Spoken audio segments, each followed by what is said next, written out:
Hello and welcome to today's workshop. My name is Jen Murnahan and we're doing things a little bit differently today. We are bringing you our workshop to your living rooms or to your offices, and it's really lovely to be able to connect with you in this way.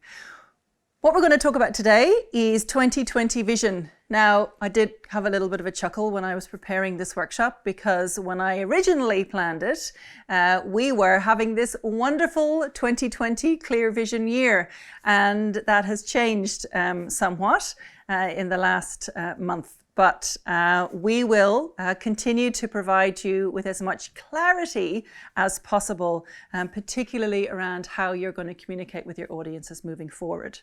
So this workshop and this time we're going to spend together today is about how we can clarify our content marketing, looking at current trends, looking at algorithms, and planning solutions for your business. So before we get into the nitty-gritty, I wanted to direct your attention to the Digital Ready website, where there is a landing page that is dedicated to COVID-19. It has got a huge amount of resources already that's going to help you in your business. So I highly recommend when you get to the Digital Ready website that you tap on that bar at the top, and what will feature there is everything from fact sheets to blogs to the video content like this one. And also remember that the Digital Ready coaching sessions will continue. So if you need some extra help, please contact us through the website or through your coaches. I'd like to introduce myself. I'm Jen Murnahan. For those of you who I haven't met in person or virtually, I am one of the Digital Ready coaches, and I also have a business called Digital Dandy, where I help small businesses, the creative arts and hospitality, all of those fabulous people, to augment their voice online, to build their confidence and help them with their content marketing so that they can make genuine connections with their community. I had lots of fun trying to create the right slide for this one, and I came up with Dorothy. She came to my rescue while we all are looking for a crystal ball. What this world event has shown us is that we cannot actually predict the future. But there is one thing certainly that we have learned over the last week, that if we don't know our audiences, if we don't know our people and our community really well, well, then we're going to struggle to thrive. So with that in mind, we're going to look at this workshop and talk a lot about how well can we connect with our people, with our tribe, with our community, to continue to add value. Okay, so this workshop is all about content marketing, but what is it anyway? Well, let's break it down into two. It's content and it's marketing. It's about how can we create information that is passionate and inspiring and is highly valuable to the people who we want to connect with. And that is more important now than any time. So I would like to explain it in this way. It's educational information that is not directly about the product or service that you sell. It's information that will become so valuable to your customers, to your audience, to your community, that you will really start to build trust with your audience. And in the same token, they will become loyal followers to you. And I think this is really important in these times, in these next months, and for the rest of the year, is thinking about the content that not only do we consume, but we as businesses are going to broadcast and share and engage with our customers and our audience and our clients about. I've got an example here of, for anyone who is a parent or is becoming a parent, Baby Center is the #1 parenting resource in the world. And what is really interesting about this business is that is the following. They have a really great take on content marketing. And if you think about that idea that the content that you produce is, and you think about it from an educational perspective, that we want to be providing the right information and understanding our audience and understanding their challenges and their questions and providing them with those answers, then these guys do it really well. So this is an amazing resource, and it's considered essential reading for parents, upcoming parents and existing parents. It is the #1 digital destination for parents, and apparently 8 in 10 expectant mums are using it. It is available in America and also down here in Australia. Now, the ironic thing is that it is actually owned by a brand that we all know very well, Johnson & Johnson. And guess what they sell? They sell baby products. So what is their thinking here? Well, they want to provide value to their clients, to their customers, to mums, to dads, to parents who are about to move into this family zone. And so they are creating and have invested in this huge resource of information, and therefore building trust and affinity with their clients, so that when it comes to the time where parents need to buy products, who's front of mind? It's Baby Centre, it's Johnson & Johnson. So it's a very clever strategy for them to use and to invest all that time and energy into producing that content, so that, again, it's building that sense of trust and that loyalty with those parents. So, not that I'm expecting us all to jump into that scale of business, but let's think about the ways in which we can produce content for our clients, for our customers, for our communities that's going to add value. So, let's think about a couple of different ways we can do this. Well, obviously, we've got our website, we've got email marketing, we've got blogging, we've got all of the social media channels, we've got video, we've got podcasting, we've got playlists that we can create where we can produce a whole stream of music that might really evoke a whole emotive context for our clients. The opportunities now are immense. And the good news for all of us who are now online and really jumping into this online space is that these are all aspects that we can use. So these digital aspects are all something that are all completely achievable for all of us.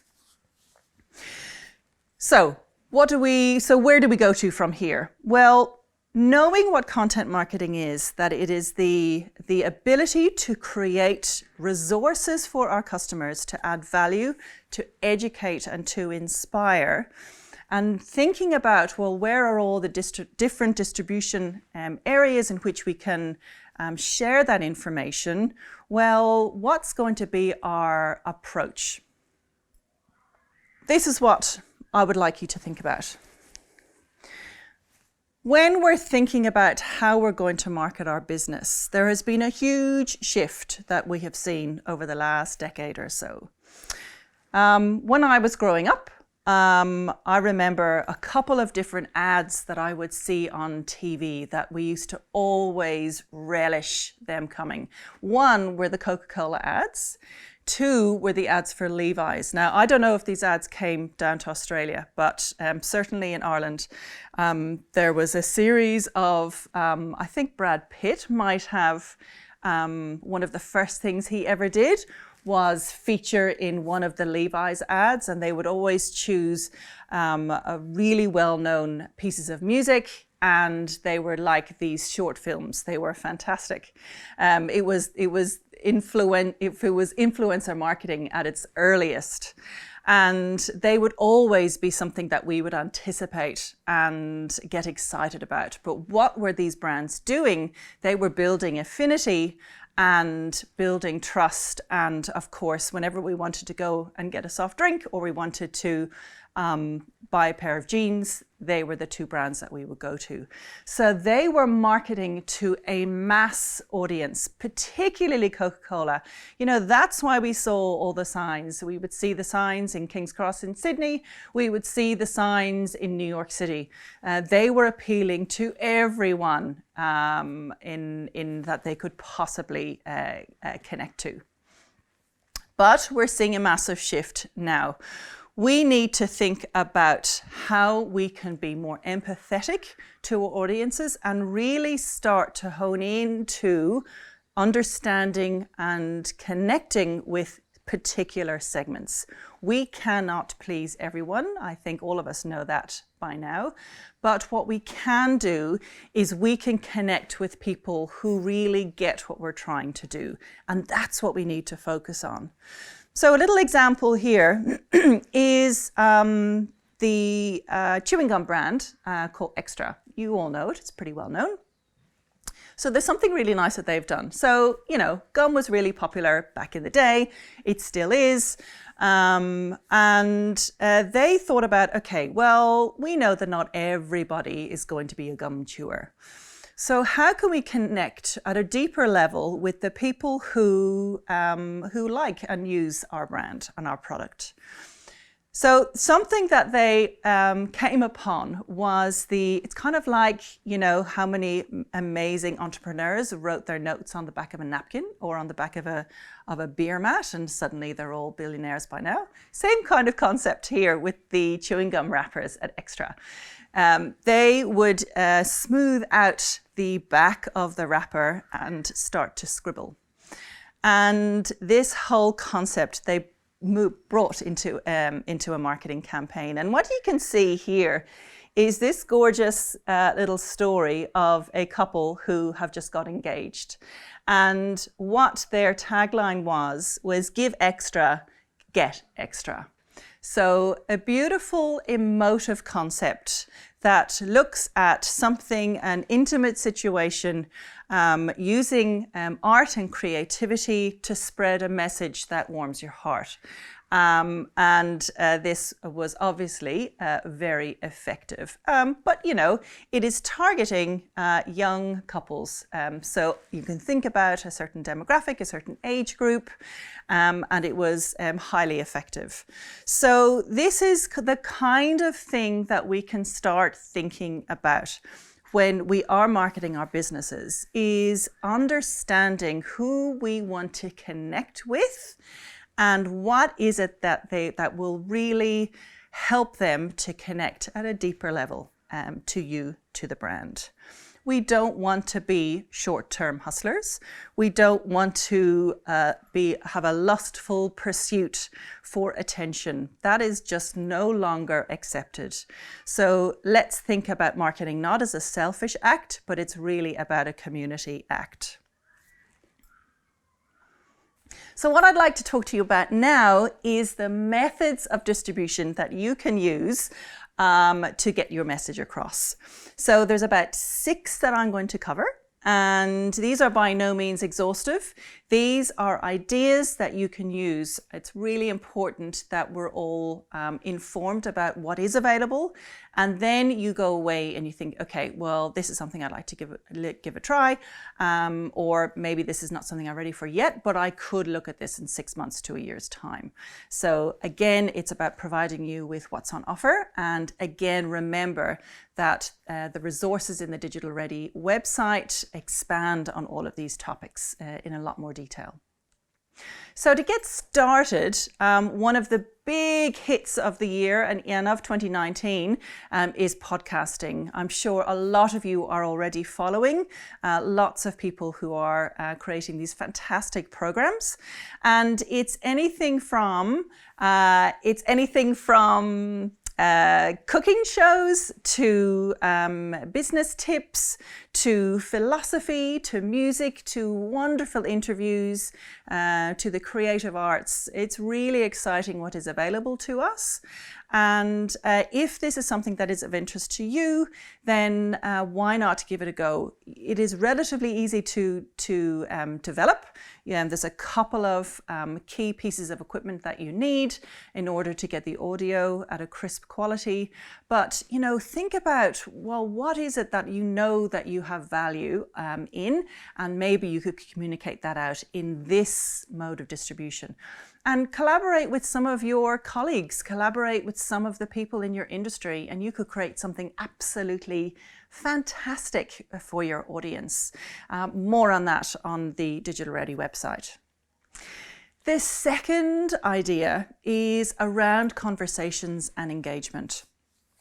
So what I mean by this being a form of distribution, it's actually more so about how we can ensure that we're not providing information and just throwing it out there, but it's actually we're building conversations.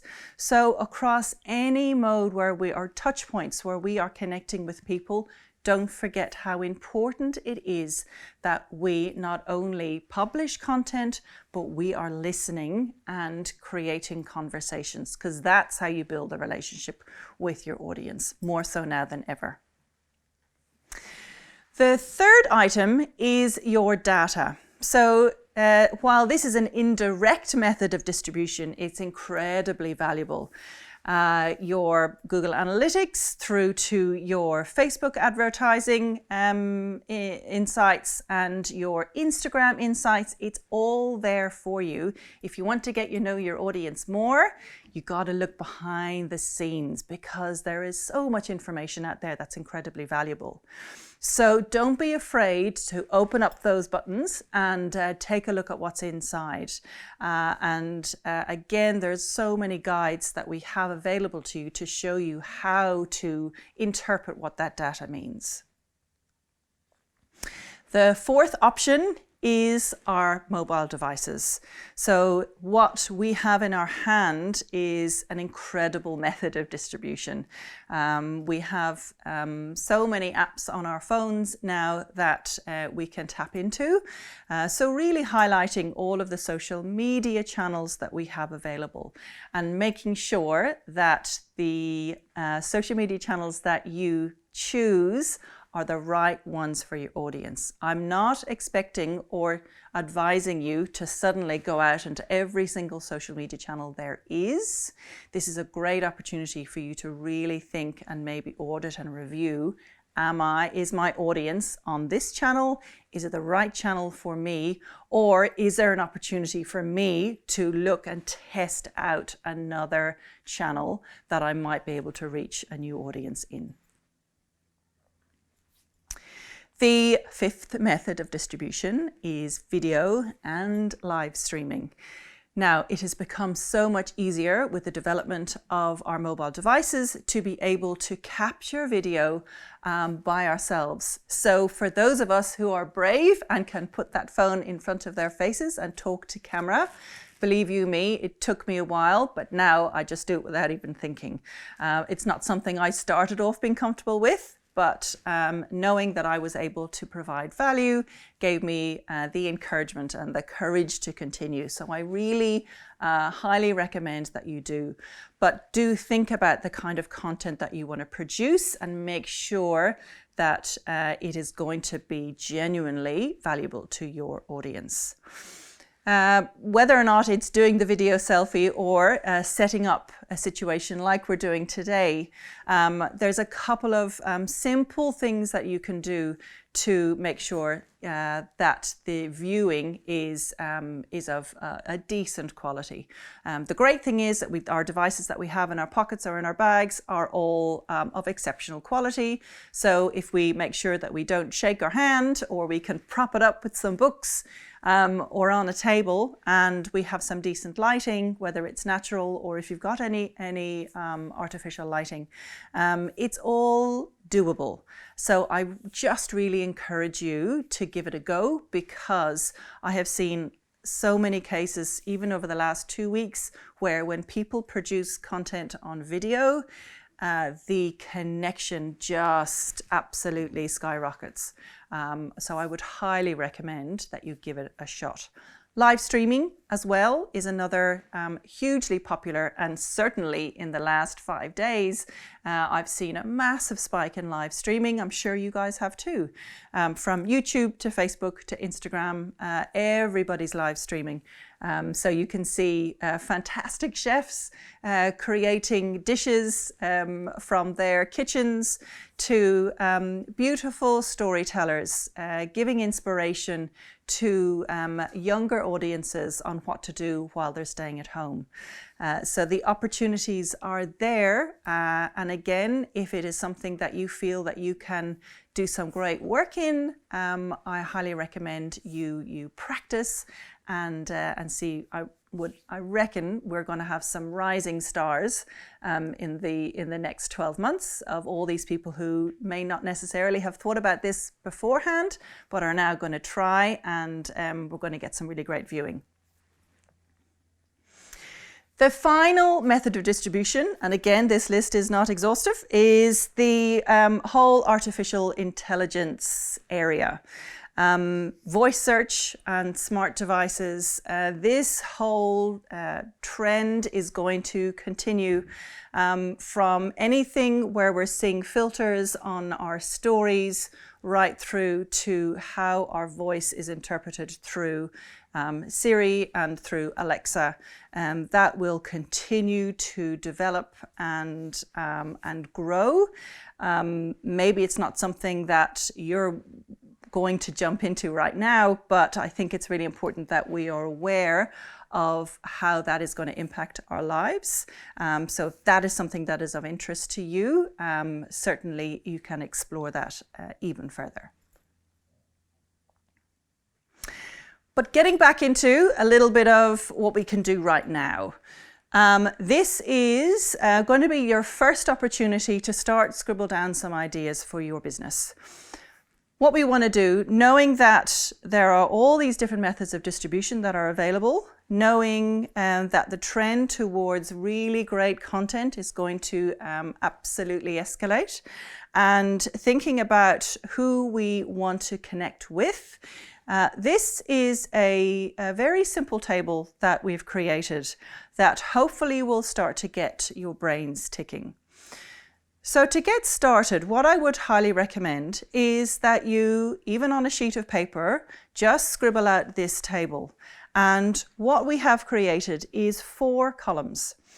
And each column has a different topic. The first is platform, followed by purpose, frequency, and then content types. So let me explain what I'd like you to do. In each column, you're going to think about, okay, if I'm going to connect with my audience and I think about all the methods of distribution, what are the platforms that I'm going to choose? So for example, you may want to be on Facebook. You might already be there or be thinking about it. You could also be on Instagram. You could think about email marketing. It's totally up to you. Then when you've established where you will be visible, then what is your purpose on that platform? So it's really important to think about why you are using those distribution channels and what is it you want to say. And sometimes those topics or the things, the messages that you want to say will be slightly different on each platform. So as an example, if I was using it for my business, I would say, okay, so I'm going to use Facebook, and the purpose of Facebook is to provide valuable customer service and educational content to my clients. That's one of the key reasons why I want to use Facebook. And then I'm going to think about, okay, well, how often am I going to be on that platform? There is so many people who say, is there a golden rule? No, there isn't. What I often recommend is you think about what is your capacity, what are the key messages that you want to share, and what are the goals that you're trying to achieve in order to share that message. So at a minimum, I would suggest that 3 to 4 times a week you want to be creating content. And think about Facebook for a minute. We've got Facebook stories, we've got the Facebook feed, we could be changing our cover photo, we could be activating messaging in Facebook groups. There's all these different ways in which we can use Facebook, and of course our advertising. So when you break it down like that, it actually 3 to 4 times a week doesn't sound that much. Then we think about, okay, well, if I want to create content in this platform, what is that going to look like? So we need to make it nice and varied, and it can be anything from video to a static image to a poll to an event. It could be graphic design or images or memes. Or GIFs. It's really, there is so much that you can do. Think about that you've got so much variety now. So I would look at Facebook with fresh eyes, and when you have scribble down some notes, you'll start to see and create a pattern of what you can actually do, that where you're creating content that's going to be of value, but it's going to be nice and varied. And what happens there is that it actually becomes more interesting for you to create. So you're not just churning out the same thing over and over again. You're creating variety, you're creating range, so that you are keeping yourself invigorated and inspired, and then that will echo through to your audience. So use this as a starting guide and do the same thing for all of the channels that you are working in. So you could pause and give this a go, and then when you fill this up, you can press play again and we'll continue.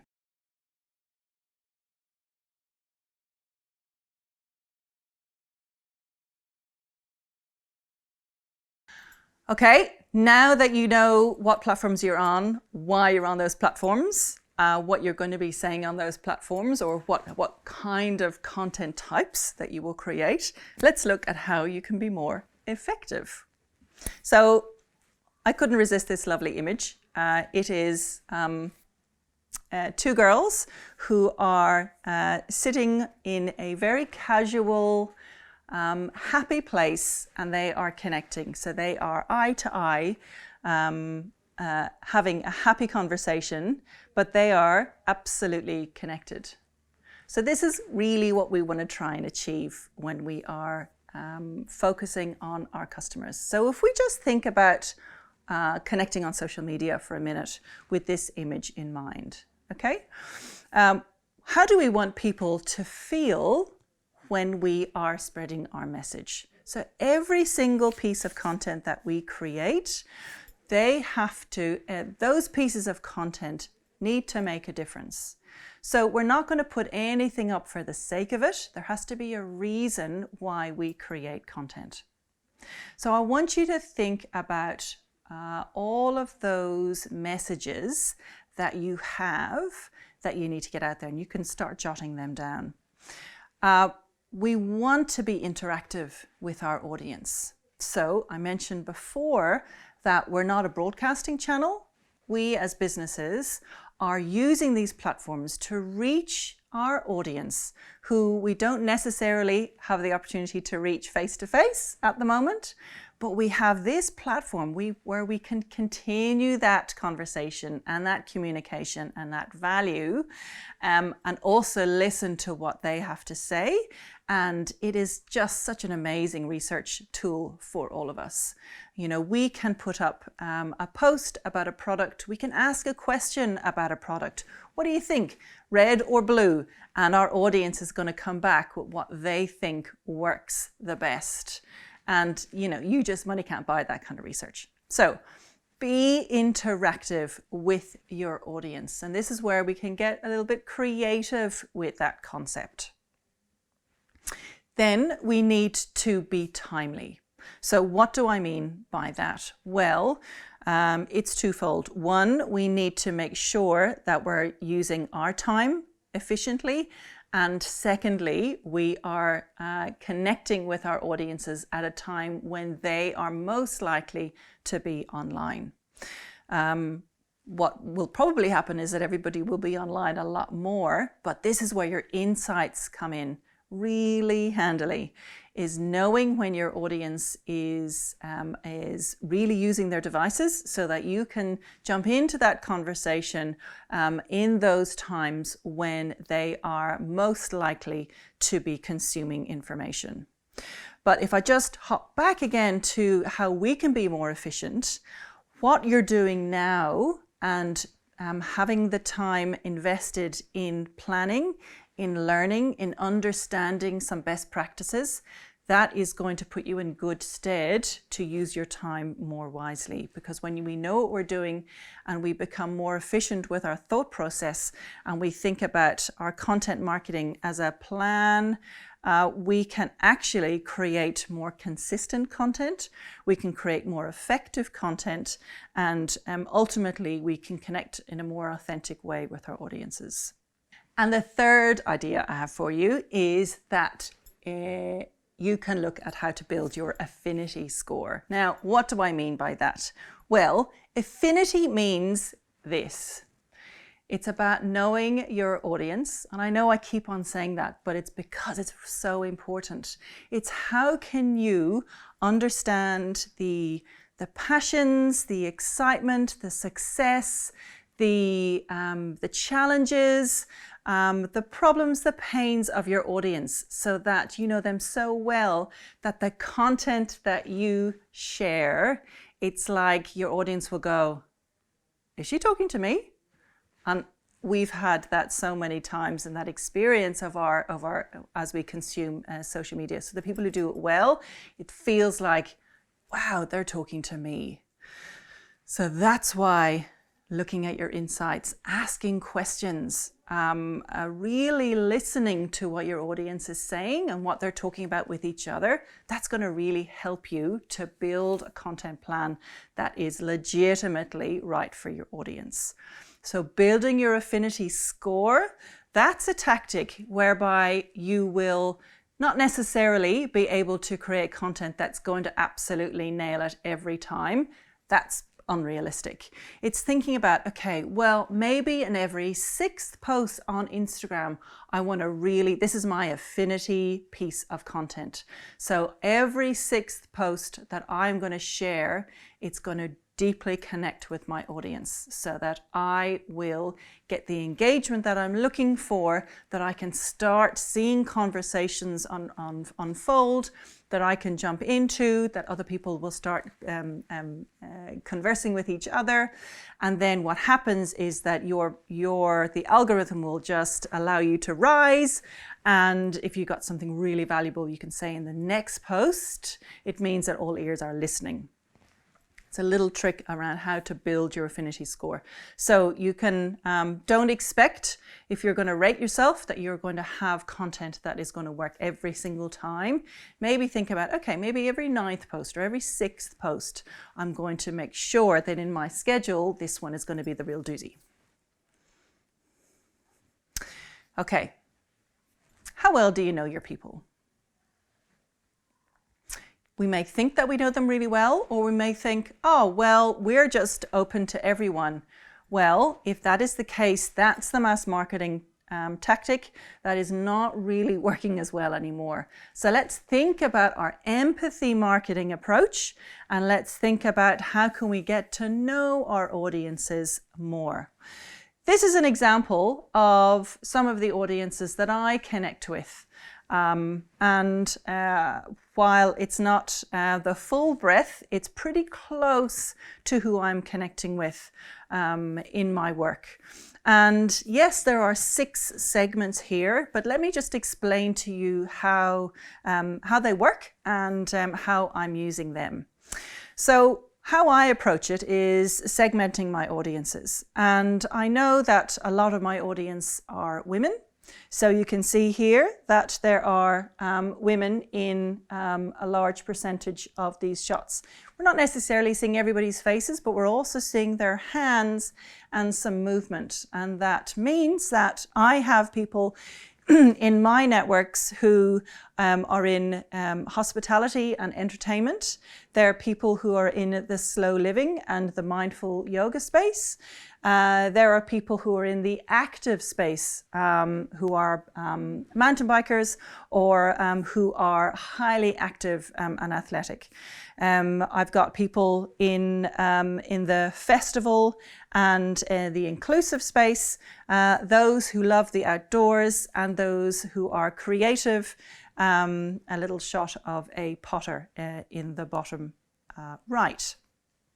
These are lots of key people who I talk to, and I will talk to them in different ways. And I know that some of these people will use different platforms in different ways. For example, on the bottom right, a lot of ceramicists that I work with are using Instagram more so than they are on Facebook. So when I'm trying to connect with them, I know that I'm going to focus my attention on Instagram with them more so than I am on Facebook. And I know that I can align what I talk to with them from a holistic perspective, probably with the people who are in the slow living movement, because the fact that that clay is such a slow, beautiful process will really interest or connect with the people who are in the slow living movement. And the same goes for these two here. Festivals, entertainment, hospitality, they are in line with each other in a lot of different ways. Their values will be the same, but yet there are slightly different nuances between the two. So I have these clearly displayed for me to remember who my audiences are. So every time I plan my content or I do it with other clients, then I have that trigger to remind me who is it that who your people are. So that's incredibly important. So this is something that you can do really easily. You can go onto a stock library, or even just find people who actually who represent who your people are. And this is a really great reminder for you in whatever way you work, is who are my people. Here's a second table for you to do a little bit of playing with that whole concept with who your people are. So again, it's a simple table, and you can break down your audience segments into 2, into 4, into 6, whatever is appropriate for your business. But this is a great way to test. It's like a quiz. How well do you know your audience? So I've put down a couple of different examples just to get you going, and then you can continue on as it works for you. So let me explain what it is. In the first column, I've got audience 1, and that's usually audience 1 and audience 2 are like your peak people. They are your VIPs. And what I have here is, for example, 30-somethings living in Tasmania. They have studied interstate, and they're very social. They love weekends away. They enjoy good food and love great food experiences. They enjoy good wine, and they really invest in good food experiences. They are consciously practicing sustainability, but they're also easily influenced by social media. So straight away, we're thinking about, it's not about what age they are, how much they earn, where do they live. It's more so, and I'd like to invite you to think about what's called a world view is.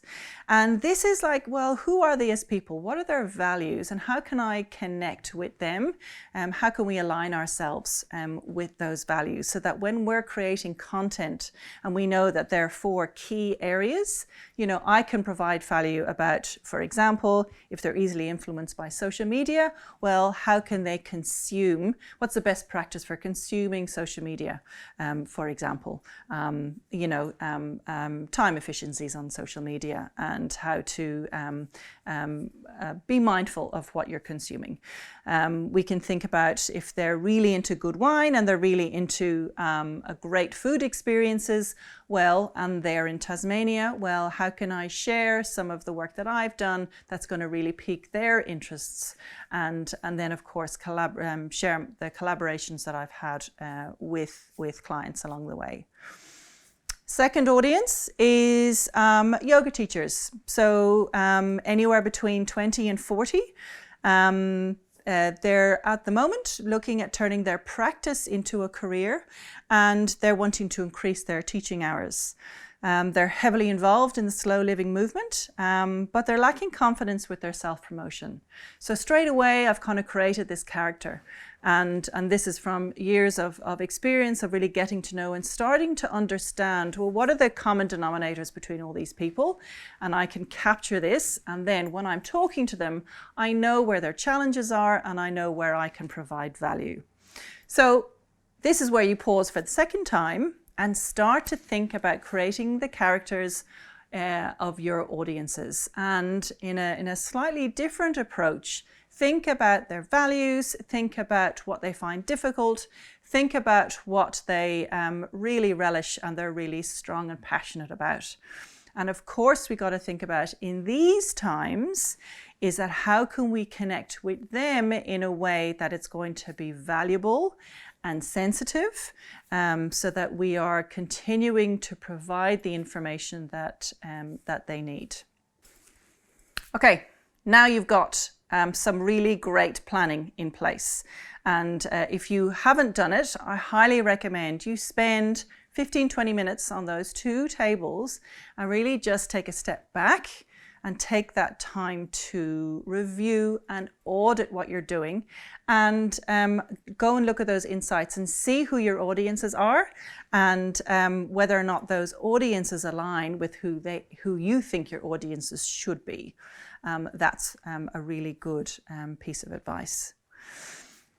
So with our content marketing, what have we looked at? We've looked at, well, what it is. So it is creating pieces of content that is going to be valuable to your audiences, and it's on topics and subjects that matter to your business, but also, and more importantly, to your customers. It's not direct selling. It's about what is the kind of content that we can create that is going to make a difference. So we need to realize that we need to invest some time in this, because we need some thinking time, and we also need some practical time to implement the content. So we're going to be planning, which is what we're doing right now. We're planning and thinking about what we're doing, maybe what we did, what we're doing, and what we're going to do. And then we got to work out, well, how are we going to implement that content through the distribution platforms that are available to us and are appropriate to our business and to our audience. So the next thing we're going to do is invest a little bit of money here. Now, money is not everyone's favorite word at the moment, but it is something to carefully consider moving forward. Is if we've got some really important messaging that we need to share with the masses. I'll give you an example of how it still can work today. I was working with a client over the weekend, and we had a really important message to send out. We did a short 15-second video that we just did on an iPhone. We sent it out organically, and then we created an ad from that and spent $20. Just $20 on that ad, and it reached over 50,000 people. So it was a very simple approach to Facebook advertising, but it absolutely went out because the content was really important, not only to the client, but also to the audience and who they were addressing. So I'm not talking about spending millions here. It can be incredibly achievable on a really small budget to get your message to amplify, even better, to amplify your message, and do it in a way that's not going to break the bank. My favorite line, my favorite sentence of the day: knowing your audience. That should even be the top of our successes for content marketing. Not posting for the sake of it. I really would urge you just to pause your content until you have more clarity on what it is that you're wanting to say. I want you to think about, okay, what are the messages that I want to instill into the feeds of all of my clients. What are the themes that I need to cover? And you can create these little buckets of themes or topics. So we've got our audience and we know who they are, we know what the distribution is, but you could use those tables again and think about, okay, let's look at 4 topics. Maybe we want to talk about something around the educational part of our product or our service. Maybe we want to share some great news stories that are relatable to our audience, that relate to our business. Maybe we want to think about a lovely graphic that will provide insight or inspiration to our client. And maybe we want to check in and do a little piece of video content where we're giving a great tip of the week. They could be 4 content pools that you create, and you're going to keep on then brainstorming ideas, and you fill those buckets up so that you're ready to go when you're scheduling your posts. You've got all this great information that you have just invested that time in initially, and then you can roll out really consistently. A really, really important factor here, now more than ever, is to ensure that your content is genuine. It is incredibly important that we are as authentic as that we can be, and direct and transparent and conscious of everyone's well-being at the moment. So we don't want to fill the feeds with information that is just useless. So it's better to not put that information out. You want to make sure that everything that you do is something that you would like to receive or your granny would like to receive. So make sure of that. Another great tip is to believe in what you're doing. So we've all got to believe in ourselves. We've got to believe in our work, and it's been such a common conversation that I've had with clients over the last few months, even over the last year, is that how can we build our confidence in what we're doing? So the very start of that is sharing the passion of why you work in the area that you do. And when we have those conversations in real life with people, you know, it's so engaging, and it can be really exciting to listen to those stories. So don't be afraid to share those stories online now. And also, this might be a funny one because we're so conscious of organic content, but don't just rely on advertising all the time. The two, organic content and advertising content, need to go hand in hand. If you're relying heavily on ads, but then people go to your website or go to your social media channels and they're not seeing the content that you're sharing out in your advertising, there's a disparity there. So make sure that the stories are all working together, and vice versa. You know, if you're creating lots of organic content, but then your ad is about something completely different, then we have no correlation between the two. So make sure that you're telling the same story across all of your distribution methods. Okay, now that you're all absolutely fabulous content marketers and you've created these full buckets of messaging and visually stunning, exciting, inspirational pieces of content, then you've got to figure out, well, how am I tracking? So we've looked at planning. We looked at the why, we've looked at planning, we looked at the types of content that we can create, but what's another really important part of the puzzle is, are you actually reviewing what you've done after it's all gone out and after the conversations have been had? So really this kind of works hand in hand with your planning phase, is, are you actually setting realistic targets? So every month, every year, every quarter, however way you roll, we're all setting goals. So make sure that your content marketing is also reaching those goals for your business. All of this is in line with your general business goals, with your general marketing goals, but it's down to your social media or your email marketing or your website traffic. What is it that you want to do? Do you want to increase traffic from one place to the other? Do you want to build an email list so you can provide really great value and content in those email newsletters? Do you want to improve your time efficiency when you are marketing using social media? So really think about, what are those realistic goals that you can achieve in a realistic time frame? Are you spending your time efficiently? So, you know, are you getting distracted? Do you need to shut off a couple of things so that you can focus on the content that you want to create? You know, put your phone on airplane mode, do not disturb, and then you just get this work done in an hour, whereas you could have been doing it in 2 hours previously. That's a whole hour you can devote to something else. How often do you check your insights and your Google Analytics, for example? Some people might check them once a year. Some people might check them once a week. I would probably recommend looking at them more often so you're getting more familiar with how those data records work. And if you need to do some research and do some upskilling in those areas, because it's really, really valuable, those places for you to understand and get those insights. Because you can look at the insights, say on Facebook or on Instagram, and you can see, wow, that post was the best. There's my affinity post. So you have already, just from hopping in there in 30 seconds, can see what is working and what's not working. You can see when people are online. You might have put a post up at 1 o'clock in the afternoon, but everybody's really busy at 5 o'clock. So again, you don't know that information unless you look behind the scenes. I would also recommend that you look at how much you enjoy connecting with your audience. I think that's a really important thing to consider.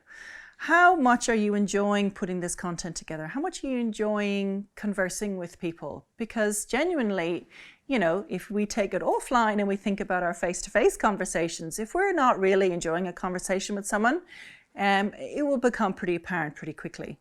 And then neither of those people or that crowd is going to have an enjoyable experience. So we want to ensure that not only we as the creators of content have an enjoyable experience, but we can pass on that energy out into the airwaves and ensure that our audience can enjoy that content too. Understanding how well we know our audience. Thought I'd finish with that. Oh no, scale it 1 to 10 and keep an eye on that. Have you got a plan? What are you doing at the moment with planning your content? Is it in your head? Is it on an Excel spreadsheet? Is it not even thought of yet? Whatever it is, it doesn't matter. This is your time to start planning. Because what it's going to do is going to help you to be more consistent. It's going to help you get the right messages to the right people, and it's going to help you build trust with your audience. So we'll look at a couple of ideas of planning in just a sec, but the last element of how you're tracking is really checking that you're on the right platforms as well. Maybe you want to hone in on maybe 1 or 2 social media platforms. Maybe you want to focus on 1 social media platform and your email marketing, and then making sure that your website is up to date. Just look at what is achievable for you right now and make some good decisions around the data that you're looking at, around the audiences and what they need, so that you can adjust accordingly. So this is the time where you're going to start planning, and you can start from scratch here. Absolutely. Use a calendar. You can use a scheduling tool like Asana or Trello. I mean, there is so many. Monday, there's loads of scheduling tools that you can use, or CRM tools. It's really, take your pick. You can use Google Calendars, you can use Outlook, you can even use PowerPoint as a way of creating your content in those tables. There is no hard and fast rule. It's what works for you. But what is important is that you do it. Because if you can see, if you're like me and is a very visual person, if you can see how you've plotted the content that you want to share, then it's much easier to say, oh yeah, okay, I've got a nice balance happening here, or I'm being very heavy on this topic, but I'm not sharing about this topic so much. So it's a really great, it's a great way for you to strike a balance and ensure that you're being consistent. Set yourself regular, achievable goals. Okay, don't get overexcited and think, oh, I'm going to do this, and it's all going to be, and then after a week you're exhausted and it doesn't work. Make sure that you can just kick off or tick off a few of those key items, or those mini goals even, to get started, so that you don't deflate yourself in the process. Just be realistic and just make those goals short, sharp and achievable. Another idea that I had around when you're planning is how can we be more accountable with each other now? This is a great opportunity to be more community minded. And if you want to build your profile and you're doing it at home on your own and you haven't got anyone to bounce ideas off, maybe reach out to people who are in your industry or some of your colleagues or your friends and get them to check in with you, say, who could be your accountability buddy. Maybe they can provide you with some brainstorming space. What do you think about this? We've got all of these ways of communicating with each other. Maybe you could set up a little group together as well, and that might help you stay inspired and stay on track and stay purposeful. Looking at your data, looking at your insights and all the reporting mechanisms that you may have for your business. Again, that is the other process that you must rigorously use and ensure that you're reviewing that plan regularly. Now, regularly could be monthly, it could be quarterly, it could even be 6 monthly. That all depends on what your goals are and what you want to achieve and the size of your business. But what is just going to be the best method for you is to take a deep breath and pause and really think about what value you can provide your community with, certainly over the coming months and over the next 12 months to 18 months, to ensure that you are providing value to your customers, and then that will come back in return to you. So for anything else that you want to ask, please remember that the coaching sessions are all still on. We will be using Zoom or Google Hangouts, or there's a whole variety of programs, but we will connect that in with you and your needs. Everything is on the Digital Ready website, so digitalready.tas.gov.au. And we are here to help as best we can. So stay strong, and I look forward to seeing you online.